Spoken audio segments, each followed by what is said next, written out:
তোমাৰ পৰা মোলৈ। কবি হীৰেণ ভট্টাচাৰ্য।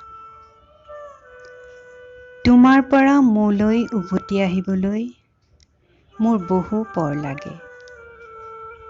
তোমাৰ পৰা মোলৈ উভতি আহিবলৈ মোৰ বহু পৰ লাগে।